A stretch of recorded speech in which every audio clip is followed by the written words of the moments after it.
Hello, viewers. Our guest today is a talented Indian actor, best known for his roles as Balram in the mythological series Dwarkadhish Bhagwan Shri Krishna. With appearances in popular shows like CID, Kasauti Zindagi Ke, Anamika और भी बहुत सारे, he has showcased remarkable versatility. Beyond TV, he is admired for his charismatic personality and active engagement on social media. His dedication to his craft has earned him recognition and respect in the entertainment industry. तो दोस्तों आइए मिलकर स्वागत करते हैं. Let's welcome Hemant Chadda ji. Sir नमस्ते, कैसे हैं आप? नमस्ते सर, नमस्ते। Thank you very much. आपने इतना अच्छा बोला मेरे बारे में। सबसे पहले जब हम आपकी पर्सनालिटी को देखते हैं, looking at your personality, the first thing I would like to ask you कि ये जो आप कॉमन मैन को समझाइए कि वो अपने पेट और वेट को कैसे कंट्रोल करे. कुछ आप टिप्स दीजिए. खैर, हेल्थ तो ऐसा नहीं है कि एक्टर को ही मतलब रखनी चाहिए। मैं हर इंसान को हेल्थ के बारे में सोचना चाहिए। और बस यही है sir, health gym is 30%, 70% is your kitchen. जो आप खाते हैं वो ही मैटर करता है। आपको 6-7 बजे के बाद खाना नहीं खाना चाहिए। सबसे पहले it's just wastage of food. वो पेट में पड़ा रहता है और वो सिर्फ और सिर्फ आपको एसिडिटी देगा और वेट बढ़ेगा उससे। 7 बजे के बाद मत खाइए। आधा वेट तो आपका वैसे ही कम हो जाएगा, आधी बीमारियां कम हो जाएंगी।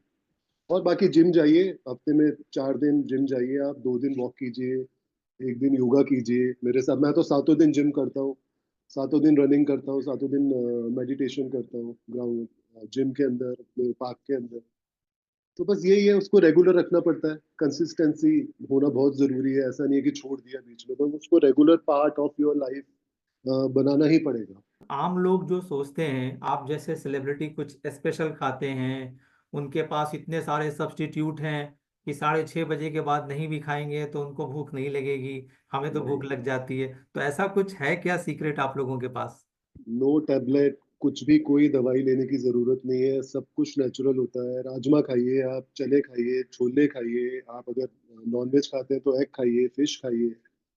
रेड मीट नहीं खाना चाहिए। और बाकी वेजिटेरियन पे ज्यादा ध्यान देना चाहिए। उसके अंदर सारे आपको प्रोटीन मिल जाएंगे, सारे विटामिन मिल जाएंगे। Everything is there. पालक खाइए।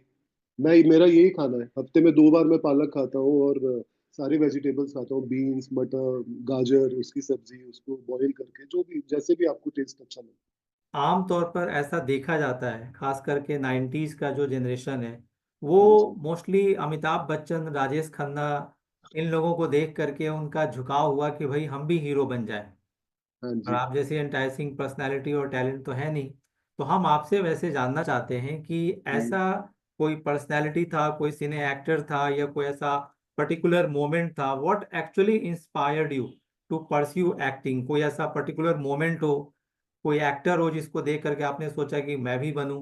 ऑब्वियसली, अब हम लोग जब छोटे होते थे तो मूवीज देखते थे।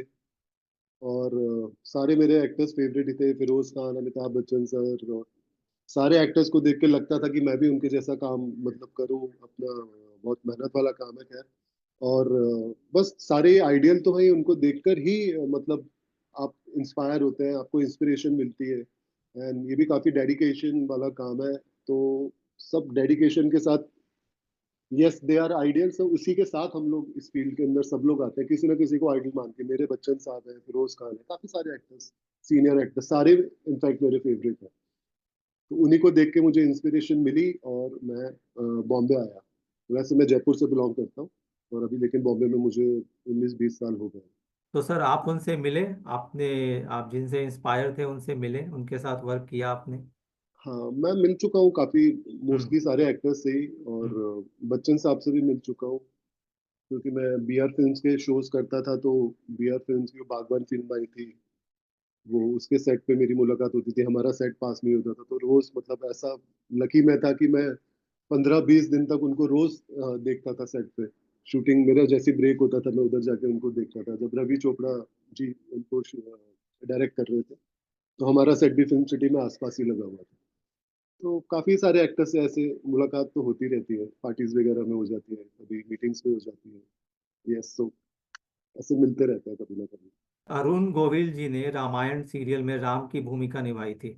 हाँ जी। और उन्होंने अपने एक इंटरव्यू में, जो काफी पॉपुलर भी रहा, उन्होंने हम्म। बताया कि कैसे राम की भूमिका निभाने के बाद एक हम्म। बार वो कहीं सिगरेट पी रहे थे, हाँ। किसी उनके फैन ने देख लिया, कुछ ऐसे वैसे हुआ और उन्होंने उसको गिव अप कर दिया। आपने बलराम की भूमिका निभाई है, हाँ जी। वो भी भगवान के भी बड़े भाई की भूमिका निभाई है।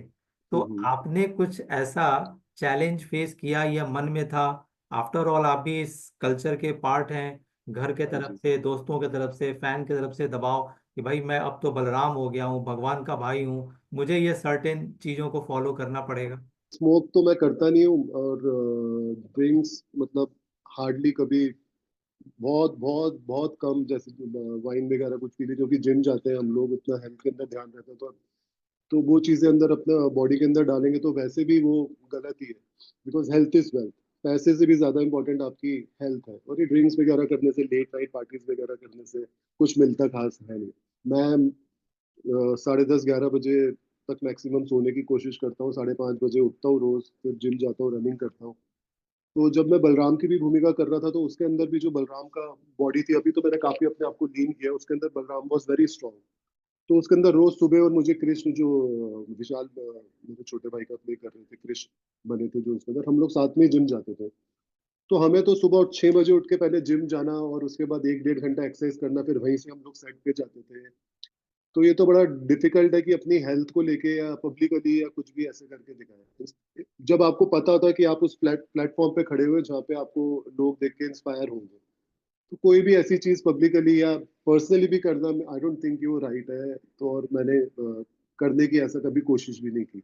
आप जैसे जिम के बारे में, हाँ। खाने के बारे में आपने बताया, तो आप लोगों की लाइफ तो बहुत ज़्यादा, मतलब कभी यहाँ कभी वहाँ, तो ऐसे में ये सब रेगुलर कैसे मैनेज हो पाएगा? खाना बिल्कुल अब जो अप टू द मार्क हो, या एक्सरसाइज डेली बेसिस पर, ये आप लोग हाँ कैसे जी। मैनेज करते हैं? जब आप आउटडोर में भी शूटिंग कर रहे होते हैं, या आप एक डाइट फॉलो कर रहे होते हैं, तो वो जो आपकी डाइट होती है बहुत लिमिटेड होती है और बहुत सिंपल होती है।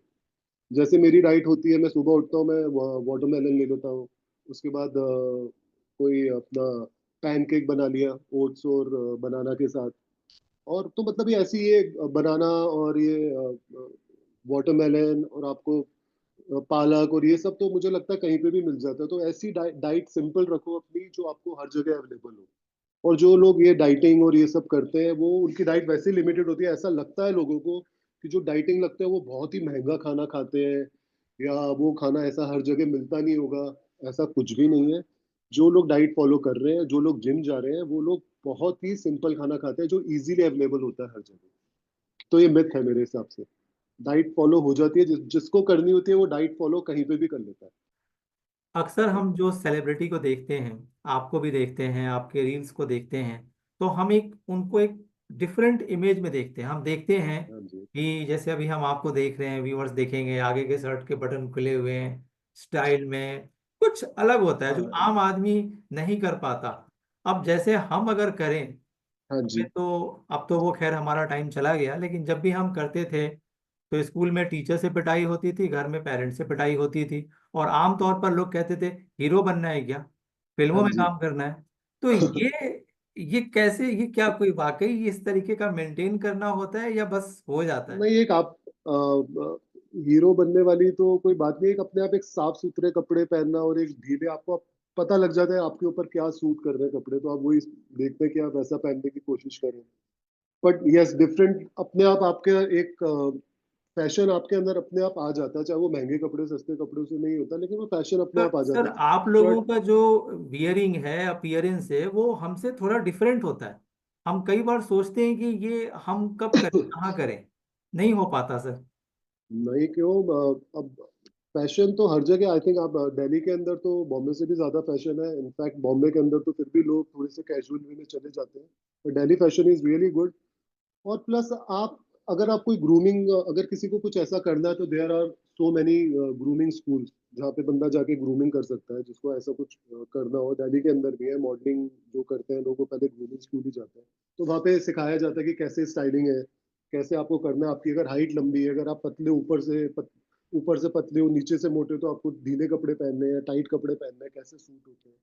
प्लस वेदर के हिसाब से थोड़ा सा कूल एटमॉस्फेयर होता है। जैसे बॉम्बे के अंदर अभी दोपहर के अंदर थोड़ी सी नमी रहती है और थोड़ी सी गर्मी रहती है, तो बंदा ढीले कपड़े पहनने की कोशिश करता है। रात को बंदा थोड़ा स्वेट शर्ट्स वगैरह पहन लेता है। तो ऐसा होता, पता चल जाता है धीरे धीरे। बाकी हाँ ग्रूमिंग स्कूल्स हैं वहाँ पे, उनको जरूर जाना चाहिए अगर उनको दे लाइक फैशन। हाँ, ये बात मैंने एक्चुअली वैसे कॉमन मैन के व्यू से मैंने पूछा था आपसे। हाँ जी। सर एक बात बताइए, वैसे तो ये पूछना अजीब सा लगता है लेकिन फिर भी, क्योंकि आपके लिए जितने भी आपके प्रोजेक्ट्स हैं सब क्लोज टू हार्ट होंगे, लेकिन हाँ फिर भी जी। कुछ तो कोई तो ऐसा प्रोजेक्ट होगा, रोल होगा जिसमें लगता होगा कि हाँ ये मेरा सबसे बेस्ट है, इसको मैं खुद भी देखना चाहूंगा। जो मेरा बेस्ट है वो तो मुझे लगता है अभी येट टू कम है। वो आने वाला है, क्योंकि जो भी हम लोग रोल करते हैं, जो भी रोल मिलता है, जो मुझे भी रोल मिले लाइफ के अंदर, तो वो मुझे लगा कि ये पहले पिछले वाले से आई थिंक ये वाला मुझे बेटर रोल मिला है। तो आज भी जैसे मैं किसी मुझे मीटिंग के लिए बुलाया जाता है, लुक टेस्ट के लिए बुलाया जाता है, तो वहाँ पे मुझे ऐसा लगता है कि यार ये रोल मेरे पिछले वाले रोल से थोड़ा सा और ज्यादा डिफिकल्ट है। तो मैं काफी एक्साइटेड रहता हूँ कि आगे वाला रोल कौन सा हो। बाकी अगर पीछे जो मैंने रोल किए उसके अंदर मेरा कसौटी के अंदर अच्छा रोल था मेरा। Balram was a very good and very powerful yet emotional character वाला रोल था। और अनामिका मैंने शो किया था, वो भी काफी, उसके अंदर भी काफी मेरा इंटरेस्टिंग रोल था। तो सारे रोल मुझे अच्छे लगे। जैसे अगर लोगों ने भी एक्सेप्ट किया वो वाली चीजें, लेकिन जो बोला आप बोले आने वाला रोल है अब सबसे अच्छा रोल, तो आई थिंक वो सर आएगा, अभी येट टू कम है।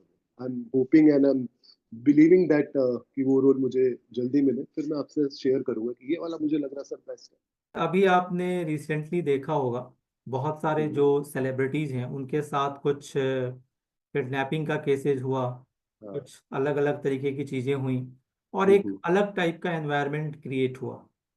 तो आप एज ए सेलिब्रिटी, आपको बहुत सारे लोग अप्रोच करते होंगे फंक्शन में हम्म। आने के लिए, तो आप अपने काउंटर पार्ट के लिए भी और बाकी लोगों को भी एजुकेट करने के लिए आप ये बताइए कि अगर आपको कोई इनवाइट हम्म। करता है तो इस तरीके की चीजें ना हो, भगवान ना करे हो आपके साथ या किसी और के साथ, तो हम्म। किस तरीके के प्रिकॉशंस को लेना चाहिए बाकी एक्टर्स को भी। एक तो ये आजकल बहुत ही दुख वाली बात है कि पता नहीं क्या हो रहा है, लोगों के बीच में इतनी जेलसी क्यों हो रही है, और I don't know what is happening कि ऐसे हादसे भी हो रहे हैं।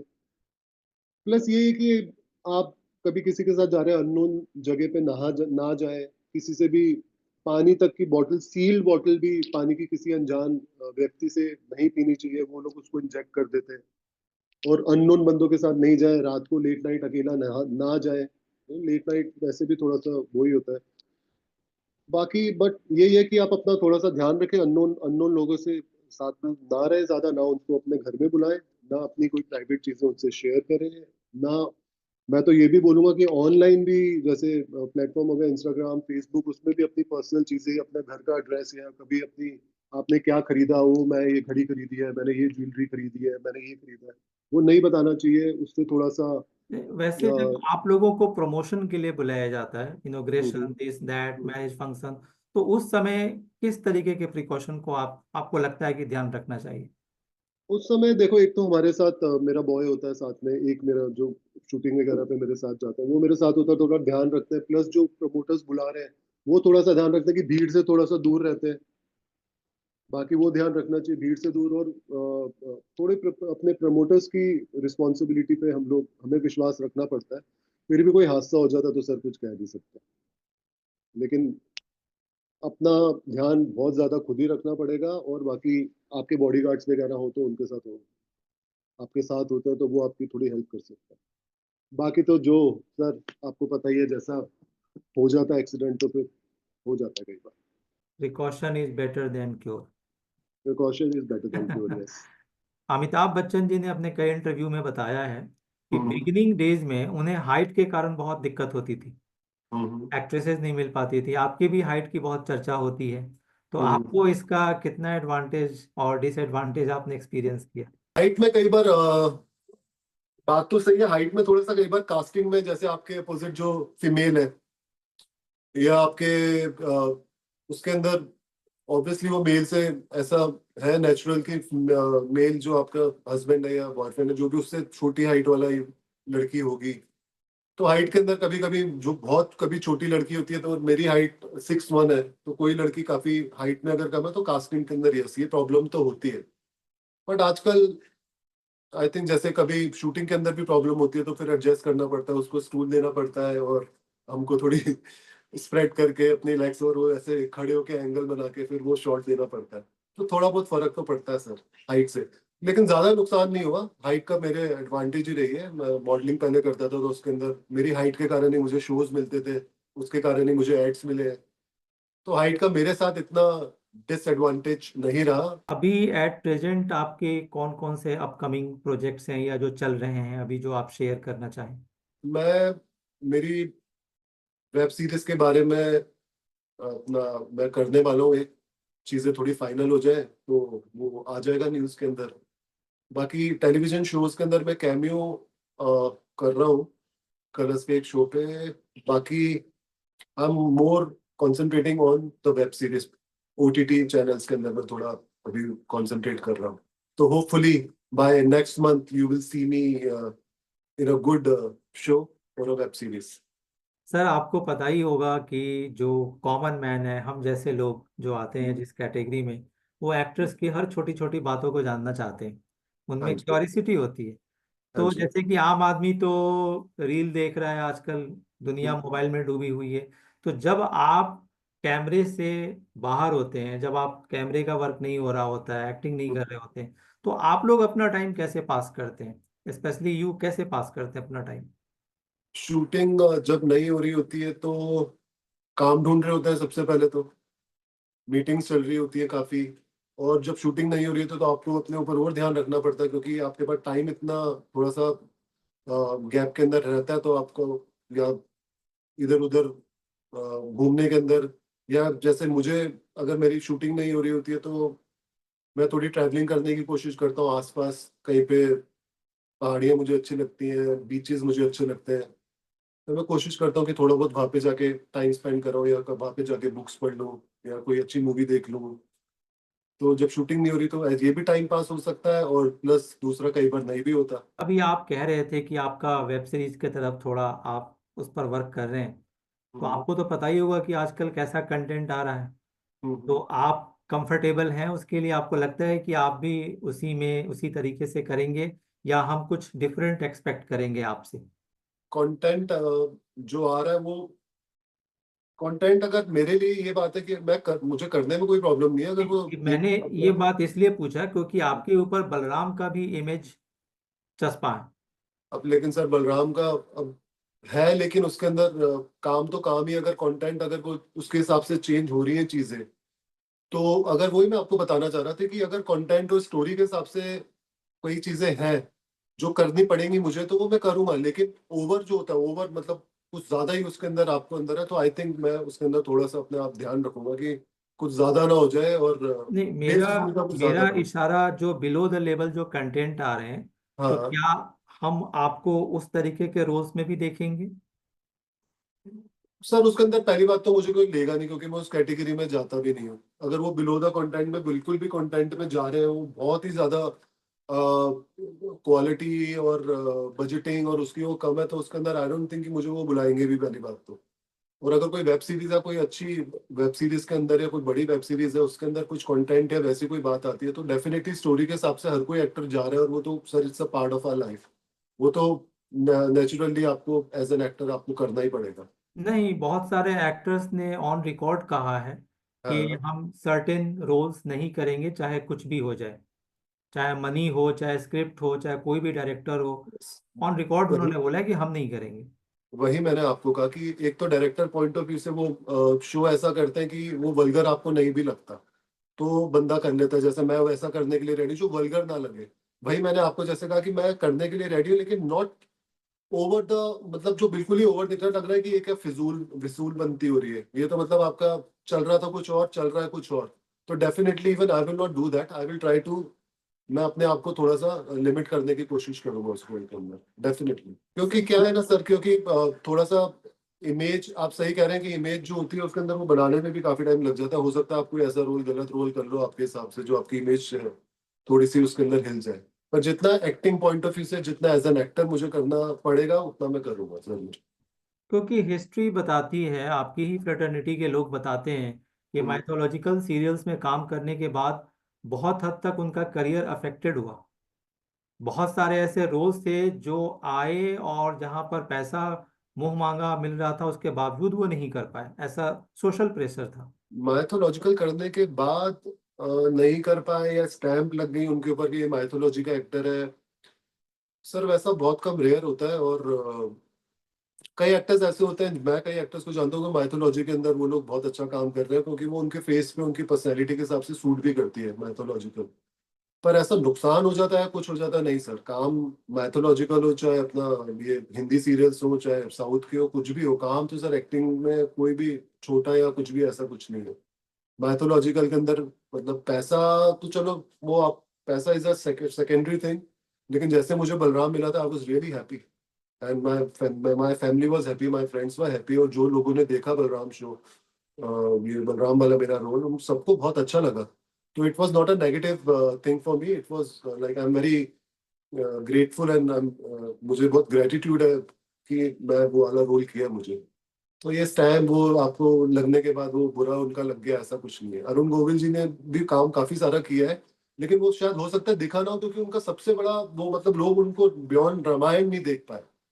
और उन्होंने काम तो काफी सारा उसके बाद भी किया है, ऐसी बात नहीं है। फिल्म भी की है उन्होंने, सीरियस शोज भी किए हैं, ऐसा नहीं है।